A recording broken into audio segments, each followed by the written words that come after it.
मनुष्य के जीवन में वही भूमिका निभाता है जो ईंधन एक दीपक के लिए करता है। चाहे लक्ष्य कितना भी बड़ा क्यों ना हो, अभ्यास से उसे पाया जा सकता है। इसी सत्य को दर्शाती है यह प्रेरणादायक कहानी वृद्धराज की। यह कहानी उन दिनों की है जब शिक्षा का केंद्र गुरुकुल हुआ करते थे।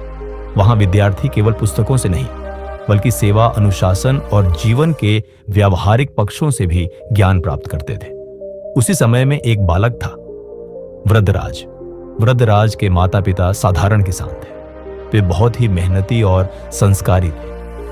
जब वृद्धराज 7 वर्ष का हुआ तो उन्होंने उसे पास के एक प्रसिद्ध गुरुकुल में भेज दिया ताकि वह वहां विद्या अर्जन कर एक अच्छा इंसान बन सके। गुरुकुल में जीवन बहुत अनुशासन और तपस्या भरा था।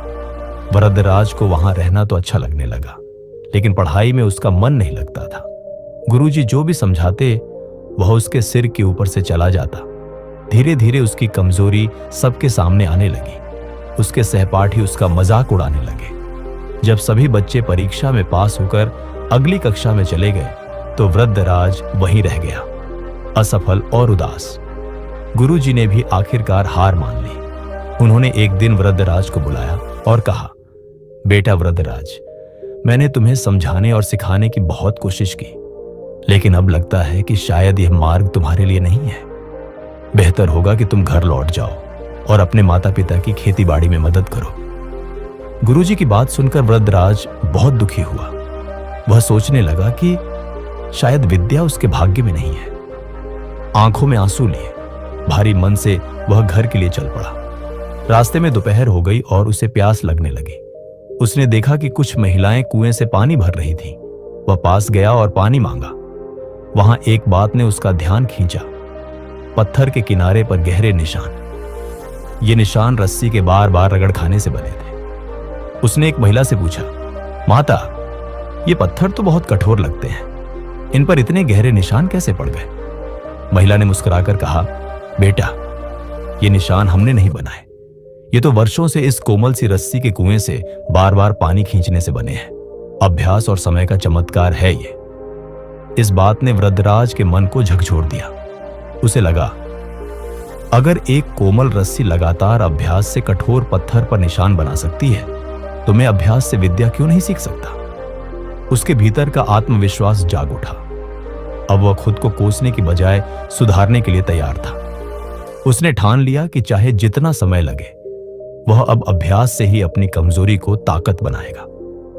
वृद्धराज वापस गुरुकुल आया। गुरुजी हैरान हुए। तुम वापस क्यों आए हो वृद्धराज?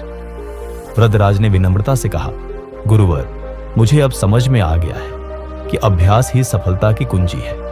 कृपा करके मुझे एक और अवसर दे। मैं पूरी मेहनत और लगन से पढ़ाई करूंगा।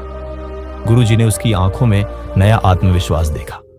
वे मुस्कुराए और बोले, अगर तुम सच्चे मन से अभ्यास करोगे तो मैं तुम्हारा पूरा साथ दूंगा। इसके बाद वृद्धराज ने दिन रात एक कर दिए। वह सूरज उगने से पहले उठ जाता, अभ्यास करता, पाठों को दोहराता और गुरुजी से प्रश्न पूछता। भले ही उसकी प्रगति धीरे हो, लेकिन वह थमता नहीं था। वर्षों के अभ्यास ने उसका काया पलट कर दिया। जहां पहले उसे अक्षर समझ नहीं आते थे, अब वह जटिल संस्कृत ग्रंथों को भी समझने लगा। गुरुजी उसे देखकर गर्व से भर उठते। उन्होंने कभी सोचा भी नहीं था कि वही वृद्धराज जो एक समय मंदबुद्धि माना जाता था, अब इतना तेजस्वी छात्र बन जाएगा। समय के साथ वृद्धराज ने इतना ज्ञान अर्जित किया कि उसने संस्कृत व्याकरण के क्षेत्र में अद्वितीय स्थान प्राप्त किया। उसने लघु सिद्धांत कौमुदी, मध्य सिद्धांत कौमुदी, सारा सिद्धांत कौमुदी और गीरवाणपद मंजरी जैसे महान ग्रंथों की रचना की। आज भी ये ग्रंथ भारत के अनेक विश्वविद्यालयों में पढ़ाए जाते हैं। एक समय का विफल विद्यार्थी अभ्यास के बल पर विद्या का प्रकाश बन गया।